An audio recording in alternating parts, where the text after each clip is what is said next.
Okay, YouTube fans, if we can call our happy little followers fans. This is a bit of a different bait to plate for us. Kevy's been at the Morton Food and Wine Festival for the last 3 days, doing his beautiful bait to plate lunches. Now, what you get with a bait to plate lunch is all of Kev's experience about fish, about fishing, about the politics of fishing, about how to cut fish, and how to prepare and cook them. So this little YouTube will be a montage of the last 3 days of bits I've managed to capture on film of Kev in the beautiful, in this beautiful teepee, where it's set up for lunch each day for 50 people. And so watch on if you want to hear about the various fish that Kev's prepared and some of the anecdotes and some of the stories about the local fish. And hopefully we'll see you back on the water soon, but this is a bit of a different one for us, so enjoy. The barramundi always, farm barramundi. But I'm going to show you some fish today that you've not seen before. And it's some really weird looking stuff, but it tastes delicious. And we're going to start today with the classic, the only thing named after Morton Bay that served Moreton Bay bugs. So it had to be. So Moreton Bay bugs, funnily enough, they're not even from here. You don't catch many in Moreton Bay. There's two sorts of bugs in Australia, a Moreton Bay bug or bay bug and a Balmain bug. There's more Balmain bugs here than Moreton Bay bugs, go figure. Most of the Moreton Bay bugs are caught in North Queensland and right up through Southeast Asia, where they're actually called flathead lobsters or slipper lobsters, all the way up north. So most of the bugs that you'll eat down here, it's festival day, aren't coming from Moreton Bay, they're coming from North Queensland. Everything's better in North Queensland. I moved up there from down here 40 years ago and thought, wow, what a place. Amazing. So the flat-headed lobster, the Moreton Bay bug, it's coming out with a little orange and fennel salad. Just a classic cocktail sauce, but normally you use brandy in a cocktail sauce. I thought in keeping with Moreton Bay, we've got some Moreton Bay rum, some Milton rum from the Milton Rum distilleries, and a little later on you can come and have a try this if you haven't tried Milton rum. Around early summer is that they're packed tight in a shell and they're very firm. And they're muscular and they're packed tight in the shell, and suddenly the shell bursts open and the bug goes, oh. And if you can imagine that meat that's you know as big as your finger suddenly has so much room, and it relaxes and it spreads out, and that's when you get soft bugs. And some people don't like the soft bugs. That's got a texture more like lobster, but it's about the shedding of the shell. And our friends that have got shares in this bug farm in Lismore, they figured out how to get the bugs to all shed their shell at the same time with a combination of water temperature and salinity. So they're selling soft shell bugs. So you've all had soft shell crabs. Now the technology to soft shell crabs, and that's a little mud crab we're using, a soft shell crab, that was developed here in Deception Bay. The technology to get the crabs to molt their shell was developed here, and typically stupid government regulations and everything else, we exported the technology and let Thailand own soft shell crabs. And so now we're importing soft shell crabs, we're importing our own technology back from Thailand to have soft shell crabs, which are incredibly popular. But that little mud crab is triggered with water temperature salinity, and soft shell crabs have become famous, and now we're having soft shell crabs, but they're going to be done, soft shell bugs are being done here. The other thing that's gone on today is, as the bugs will come out shortly, is we've been sponsored today by my beautiful wife's charity platform, a platform called My Giving Table. There's a little cards on your thing, you can scan it and have a look at what My Giving Table is. Kate is this year's Emerging Philanthropist of the Year at the Queensland Gives Award. Yay! So in the last 2 years, she's raised through My Giving Table $470,000 for charities. And it's a really neat idea for foodies in particular. Have a dinner party. Just have a dinner party at home. invite your friends like you do all the time. There's 2.5 million dinner parties a year given in Australia by people for their friends. And when they come to your dinner party, they buy a ticket to come to your dinner party. You nominate the price, or they can pay whatever they want. And all the money, that my giving table is a booking platform and a compliance platform, so that if you buy a ticket, you know it's all done above board, and you as the host nominate whatever charity you want, and that's where the money goes. It's just, so it's really kind of cool. So you might like Guide Dogs to the Blind, so you have a dinner party, you invite 6 or 8 people, you raise a few $100, it goes to Guide Dogs to the Blind. Then one of your friends has a dinner party and they might like Surf Lifesaving Association. So you have another dinner party with them 6 months later and that money goes there. And then the real neat trick is, and the tax department hate cake, is the host of the event that nominates where the charity money goes gets a receipt, tax deductible, from the charity for the amount raised. Perfect. So everyone's a winner except the ATO. We've got to love that. So Kate's beautiful platform, My Giving Table, has raised $470,000 for various charities. And out of today's lunch, $35 is going to Oz Harvest, who do a wonderful job making sure that food is not wasted. They should make sure wine's not wasted, but nonetheless. So that's where we're going. So the bugs are going to come out now, and then I'll move on and I'll introduce you to some of the amazing fish that we're going to have through the course of lunch. By all means, ask questions, come and have a look. Anything you want to know about the fish, because I was described as having a head like a lobster, full of seafood shit.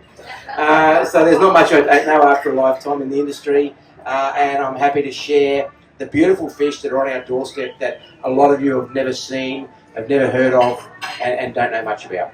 So enjoy lunch, enjoy a bake to plate experience, and I'll be back. After you finish talking about the salmon, we go, right?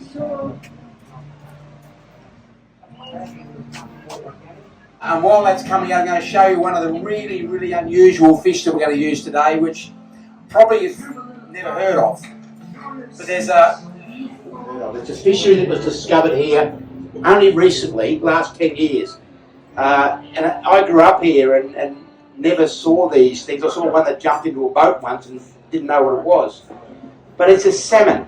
And we think of salmon as a pink fish or an orange fish because that's Atlantic salmon farmed in Tasmania. It's not a wild-caught fish, although over so many years of the fish escaping, there's now a wild-caught salmon in Tasmania that comes back to the rivers to breed, but it's not harvested commercially. But when Europeans came to Australia, they looked for fish that they knew. They looked for a shape, they looked for something that reminded them of home. So we have a bream here in the passage, which is very, very similar to a bream in England. We have whiting here, which are similar looking to whiting in England. And we have salmon here, which look a bit like salmon from England, except they're completely different and not related. So I'm going to show you a salmon. The first thing I'm going to show you about a king salmon is every filleter hates them because all the way along the backbone they have these huge big knobbly lumps. And they're all different. They're all like a fingerprint. So every salmon is different, but they all have these huge big lumps along their backbone, which makes them a nightmare to fillet. So a normal fish, you'd hope to recover in a fillet about 60% of the weight of the fish. With a salmon, you get about 30% of the weight of the fish because of these horrible, great bloody things. So I'm going to show you a salmon. It's going to do your head in, but here comes the salmon.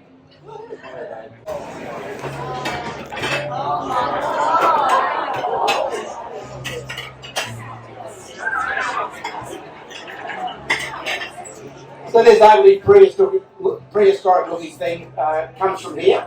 It's also caught right through North Queensland and right across the top down in Western Australia.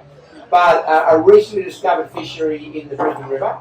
And in fact now in North Queensland we'll never see these again because they've banned all the net fishing in North Queensland. So all our barramundi, our salmon, our grunter, our fingermark, our jacks, our queenfish, they're all gone. We'll never see them again because there's no longer any netting in North Queensland. It's probably coming down here as well. We're going to lose our access to these fish. At the moment, it's crazy. If I want to get king salmon in North Queensland, which I can go to the river and catch myself, I've got to buy them from Brisbane. And there's another one up here. That's quite a little one. They're all right on the backbone. They have these bones that jut into it. So when you fill it, they get in the way. So now they're out. There's all this this beautiful fish in there that you can mess around and pull out and turn into sashimi. Now this particular fish we're going to have as our next course, and it's done as a ceviche style. The Peruvians invented ceviche, the French made it famous, and the French took it to Polynesia. And the Polynesians did the best job because they added coconut cream, chili, coriander to the ceviche. And in Polynesia it's called numas. So our next course will be numas of threadfin salmon. And the reason they call them threadfin salmon is these things. So when you see them feeding in the shallows, these live in very dirty, muddy water. And they feed on prawns and little fish. And they move along the shallows, often with their backs out of the water. And these big thread fins travel in front of them, like this. And they use them to stir up the prawns and scare the prawns back into this big enormous rod. And that's where they feed. So you'll see them often breaking the surface as they cruise along the edge. Threadies out. And it's just a wonderful sport fish, a wonderful eating fish. It's a very soft fish, so you've got to be careful how you cook it because it can just turns into nothing. But yeah, wonderful fish. And so this is Brisbane River threadfin, a fish we only recently discovered. I'm going to, so not wasting things, we're going to have a beautiful coral trout chowder shortly. So I'm going to drop this into the stock pot, and this will form part of the stock for our coral trout chowder.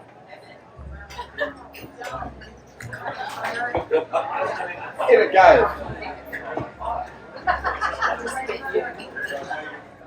You get the strawberries, the brownies, the greenies. There's seven different coloration patterns within coral trout. So while we all think they're these beautiful red fish, and the reason they're so expensive in Japan in China is red is a lucky colour. As well as the fish being beautiful, it's the lucky colour. The red trout are the really, really valuable ones. But how cool are the footballers? That's my favourite. They all taste exactly the same. You can't tell once the skin's off. But the colour of these when they first come out of the water, and all the spots are iridescent, they're just beautiful. So they're my favourite. Don't catch a lot of those. Actually, I caught that one myself.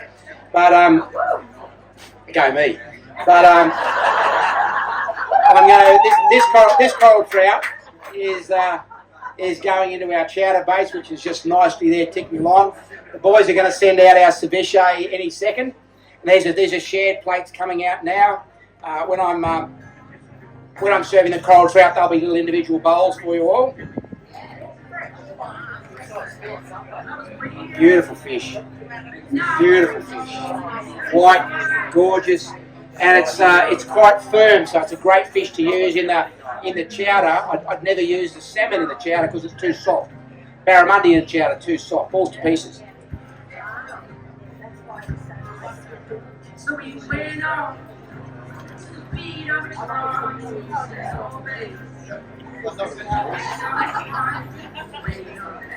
That's for tomorrow. Another interesting thing with trout, and something we've come to fairly recently, is that you eat the skin and you cook it up and it goes like pork crackling. The scales are still on it, and you cook it up in really hot oil and it goes crunchy. It's a fish version of pork crackling. And it's become really, really trendy, and it curls up and looks like a hairy caterpillar, but all the scales pop up. That's really cool. So I do that a lot for garnishes on dishes and at dinner parties. You do the coral trout caterpillars, and people got to guess what the hell they are. Then we have fun with coral trout skin. We make coral trout crackling, so the scales stay on, and when they cook up, they look like a little hairy caterpillar. They're so cute, and they're just like pork crackling, only it's coral trout crackling. So just a nice hot oil, and you watch them come right in close with the camera. But when you drop them in, they'll just curl up.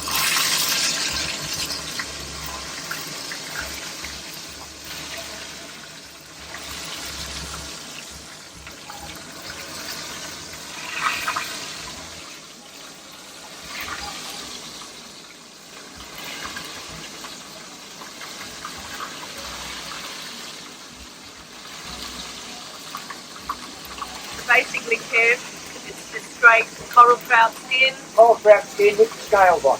with the scales on, no flour, No flour, no nothing. nothing. Just dropped in some hot vegetable oil. Oil was about 180, 190 degrees. And they just, they just curl. They curl up and the scales all pop out.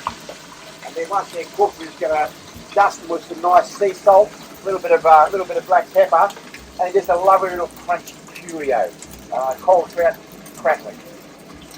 You'll never replace pork crackling. Nothing's going to beat pork crackling, but this is a bit of a fun garnish and just a nice little crunchy way to use the whole fish, I guess. So well, and it tastes like the sea. It's actually like crackling like the sea. Crackling. Yeah, beautiful. I did have a bit of coral trout crackling this morning. If anyone wants to taste it, you're very welcome to come in. Look at the little hairy caterpillar with all the scales. The scales are all edible. It's quite delicious. So anyone that wants to come and try and have a little bite of some coral trout crackling, it's just quite fun.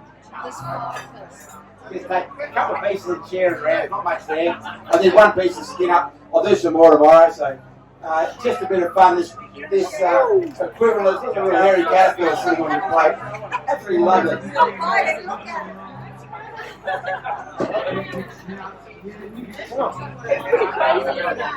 The scales are still on the skin, and then you slice it and just deep fry it. Simple as that. You don't deep fry it twice. But this is trout. It's just beautiful white fish, and it's quite firm. It's just perfect in the chowder I'm going to do. So I'll get you back to stirring. So this is our tailor, our chopper tailor. It was a hugely popular fish as a kid. So when I was an apprentice chef working in the Embassy Hotel in Brisbane, I would take my holidays in June because it was tailor season. And Dad was a great amateur cook, much better than my mother, who couldn't cook at all. But we had a smokehouse in the backyard, which was way ahead of its time.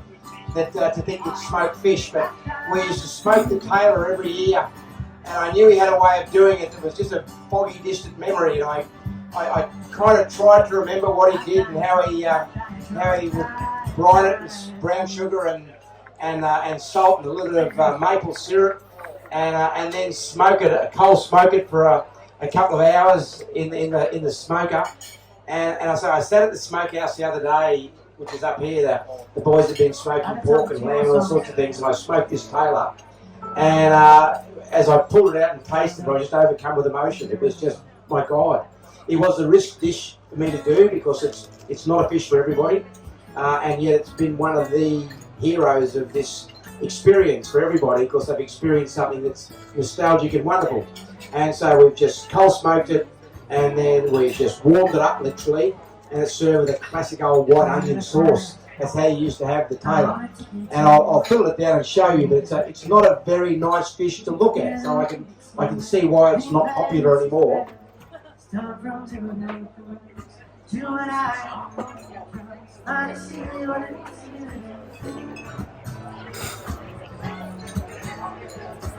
We've been eating this beautiful, white, firm, flaky, gorgeous fish, and tailor's dark, and it's soft and it falls to pieces. Not bad it's got a unique flavour as a fresh fish, as crumbed or battered. Not for everybody, but the kitchen team is going to send that out shortly as a coal smoked tailor, white onion sauce.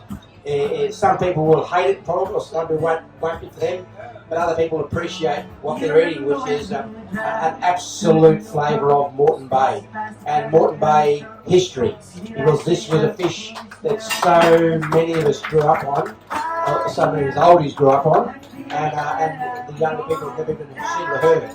And I haven't seen a tailor for close to 50 years. So it's been very nostalgic for me coming back. This was the one fish that I really wanted to get, and no one fishes for them anymore. It's quite hard to get hold of. But I got my tailor, and that'll come out shortly as our next dish. So I hope so far you're enjoying lunch. I hope so far you're enjoying the traditional welcome and RSA. I've got to say what I'm doing is revisiting my childhood. I grew up on the foreshores of Moreton Bay, and one of the fish we used to love was tailor. Unsung hero of the fish, but it's a fish that's fantastic smoked. This is just memories of my father. Memories of my father. So we're coal smoking Taylor. I've made a beautiful white onion sauce to go with it tomorrow, and that will be one of the real feature, unusual fish we're going to serve at the Bait to Plate lunch at the Morton Bay Food and Wine Festival for the next 3 days. So coal smoked Taylor, then it'll be finished in the oven, white onion sauce, amongst some beautiful fish that I'm doing.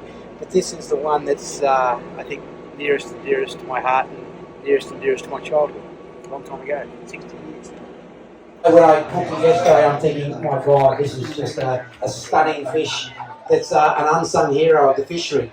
Used to be heavily fished on Fraser Island until they banned the netting there. That's where most of the tailor were caught. But anyway, enjoy the next course. Some smoked tailor with white onion sauce, as old-fashioned and simple as it can be. And I hope you experience the same nostalgia that I got out of that old-fashioned fish when you eat it for the next course. I hope you enjoyed the chowder. Yeah, awesome. Coral trout chowder, smoked tailor next, and then we're going to move on to a very ugly fish called a gurnard. This is our lovely smoked tailor coming out. I do hope you enjoy this as much as I enjoyed the experience of getting it ready. And a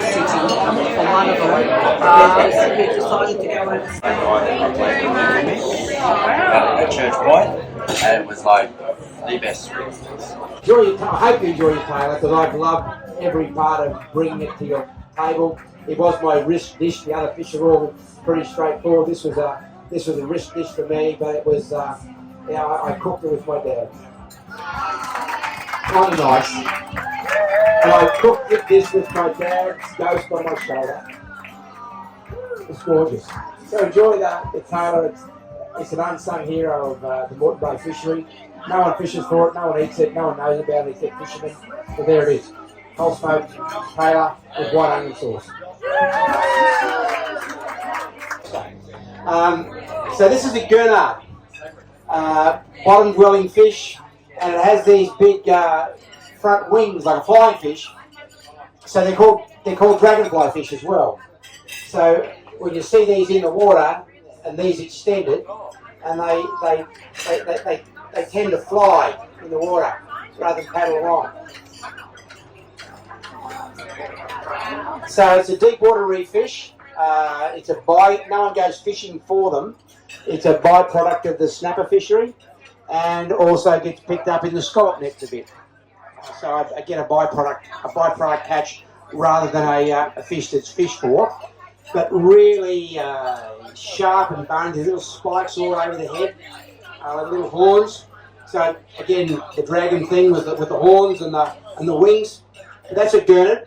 That'll be the next course out after the tailor. That's going to be served with some smashed peas and some pork crackle sand, some pork crackle dust.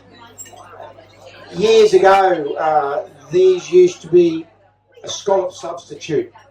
So they would get the gurnard fillets, because no one would eat gurnard because it's so ugly, and they'd go along with a cutter and cut out little circles and sell them as scallops.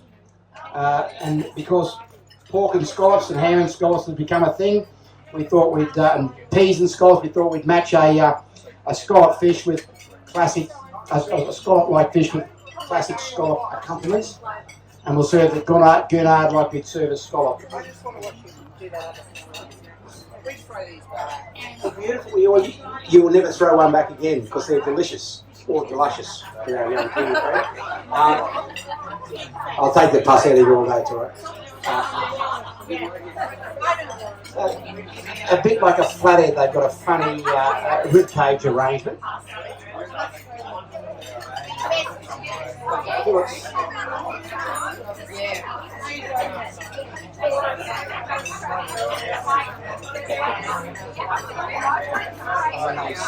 Nice and easy.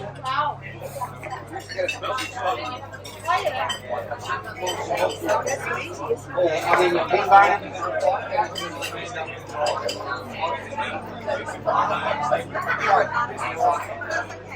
So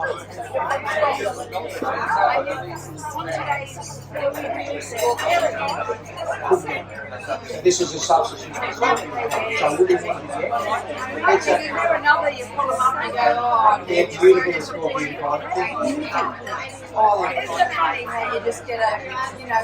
hormone free, chemical free, and there is nothing more organic and chemical free than a wild caught fish. These are absolute wild caught fish, and yet through regulation and through the government behest, the future is we can't have caged eggs, but you can only have caged fish. That's the future, is caged fish. There is no free-range fishery long term. All our commercial fishermen are old men. There's no young people coming into the industry because it's under such pressure from regulation. There's no future in it for young people. So it is withering and dying, and our fish opportunities are withering and dying, while fish farming is becoming the future. So we will eat farm fish. And to put it in perspective, I mean, there's a lot of work goes into farm barramundi. It's great. Barramundi grows very quickly. That's the biggest of the farm fish. But if you think of a wild-caught barramundi, a wild barramundi, it's hunting. It is an athlete. It's chasing fish here. It's chasing prawns there. It's moving everywhere. It's a lean, muscular, tight-fleshed fish. You think of a pond barramundi, it's just sitting there in its armchair with its feet up watching telly, waiting for someone to throw it food. So it's texturally different. It's soft, it's soapy, it's mushy. And there's nothing you can do about that because the fish is not fit. You look at Atlantic salmon that we get from Tasmania. You look at YouTube and National Geographic, you're seeing these sleek, magnificent fish leaping up waterfalls. A caged salmon couldn't get out of bed. It's got no tail left. Its fins are gone, its tail's gone, it's been bred out of it. And these little fat things like a football that live in a cage and get hand-fed every day have no muscle texture. And the fish has changed. And so that while aquaculture has its pluses, some things they do well, fish doesn't cut it. And one of it's an amazing fish we have up home called a cobia. You get them down here as well. Black kingfish, cobia. Beautiful fish, but it was never high grade. It was never a high end fish. It was a mid-price, fairly ugly looking thing. Tastes great. But they started fish farming cobia, and it's successful in a fish farm. And then kicks in the marketing arm of the fish farming industry and the government, and they now market it as wagyu of the sea. You're kidding me. It's a shitty old cobia. There's something you caught by accident when you're chasing Spanish. But nonetheless, it's now wagyu of the sea. It's now $70 a kilo from a fish farm. But when we get it wild, I'm paying $8, $10, $12 a kilo for it. It's much better fish. Anyway, look, I hate whinging about the fishing industry and the government, but someone's got to. And it is this disconnect between where our food comes from and our commercial fishermen are ultimately small-scale farmers. They care about their patch. They care about their land. They care about the sea. They're not going to go out and rape and pillage a fishery and kill it and go somewhere else because they live here. They're part of our community and they've been part of Morton Bay's community since I was a kid. And it's just a shame to see the industry in decline. Young people don't come into it. If I wasn't a chef, I'd be a fisherman. And if I was a fisherman, not a chef, I'd be broken right now. Anyway, it is what it is. The Gurnard's coming out next. And I'm going to introduce you to our wonderful chefs next because I'm out here just yapping on and they're doing all the bloody work out the back. So hopefully as our Gurnard comes out with smashed peas and pork crackled sand, I'll introduce you to two lovely chefs out the back doing all the work for me.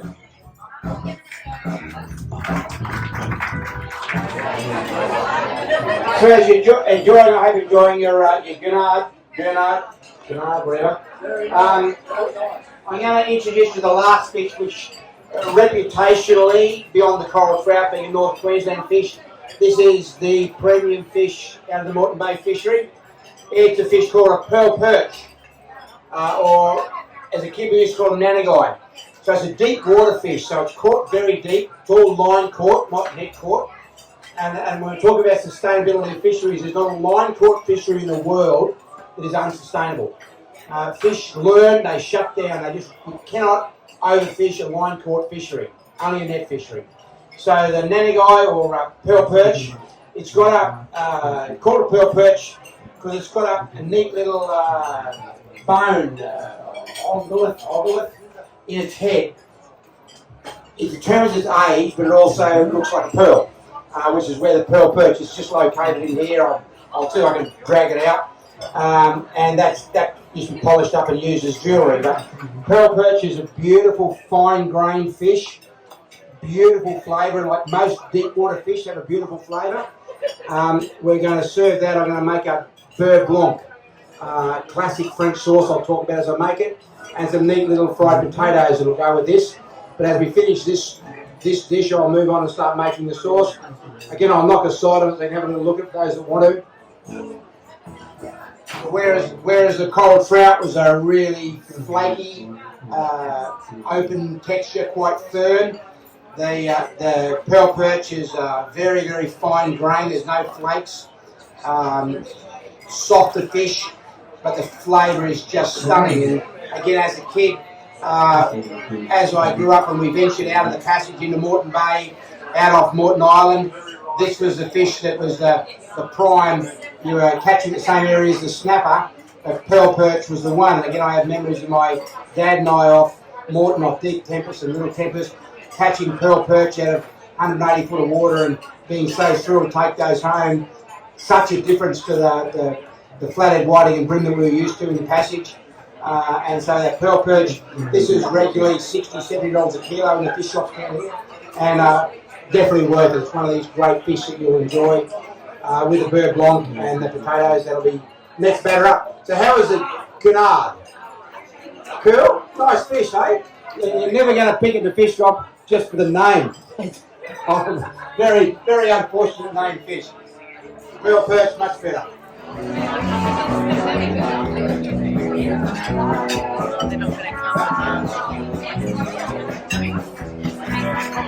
So as our Gurnard comes out, to introduce you to our two lovely chefs. I'm out the front telling stories and bullshitting people. These guys are doing all the work. So Sian and Randy, wonderful job. It was fantastic, simple, beautiful. There's a great line that I heard about cooking in general, is that so many food styles today are about the glorification of the skill of the chef, and we are trying to glorify the raw ingredients. It's just as simple as it can be. So enjoy that. There's one more course of fish to go, which I'll introduce now. All right, get back to bloody work. And I'll get back and finish off our last course for us. And then dessert. So I'm going to start the last course with a little throwback to the beauty of French food. I do a lot of Italian food, not a lot of French food. But there's a classic fish sauce called a beurre blanc, white butter. And it starts with generally an acid of some sort that you have hot, and then you whisk cubes of cold butter into it, one at a time, over heat, and it emulsifies and goes thick like a hollandaise or a béarnaise, almost to the consistency of cream. Whereas if you just melt butter, it pours out like liquid. A beurre blanc has a thickness to it.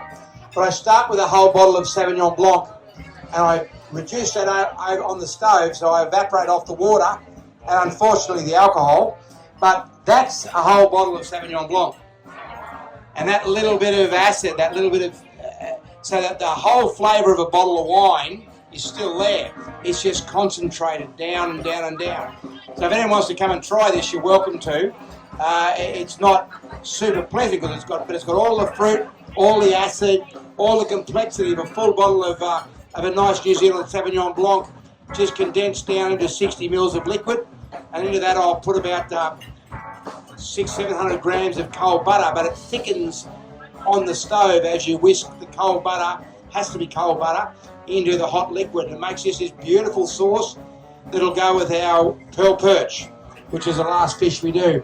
Pearl perch is a line caught fishery, again south of probably Yeppoon, is as far north as they go.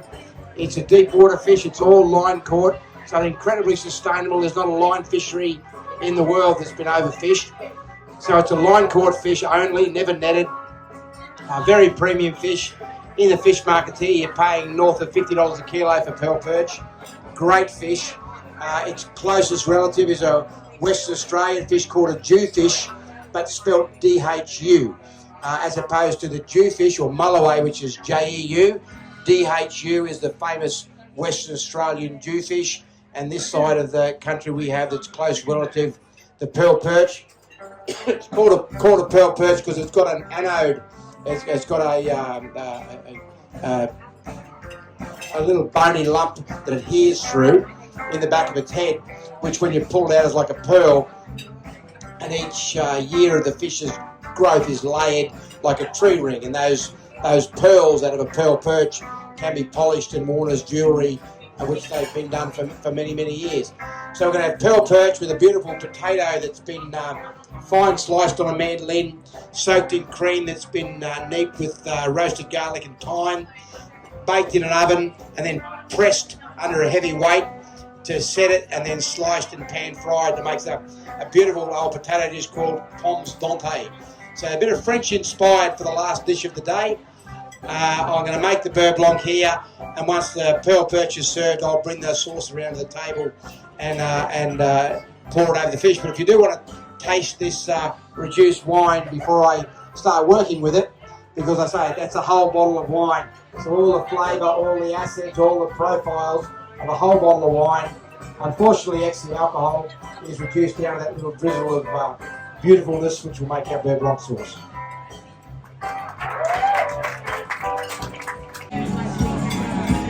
Here comes Kev.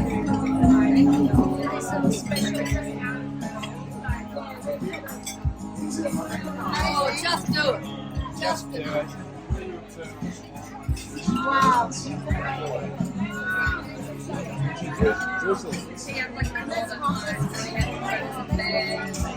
You're amazing. You're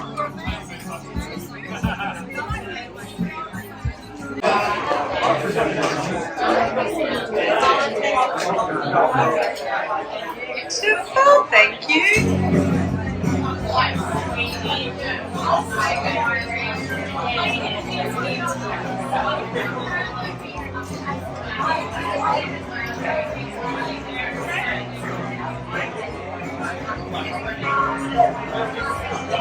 Done the bake to plate lunch. It was amazing. The thing that I loved the best was learning about where the fish came from, the stories around where the fish came from, and then being able to taste those stories in my mouth was amazing. perfect. Thank you so much. Hashtag nailed it.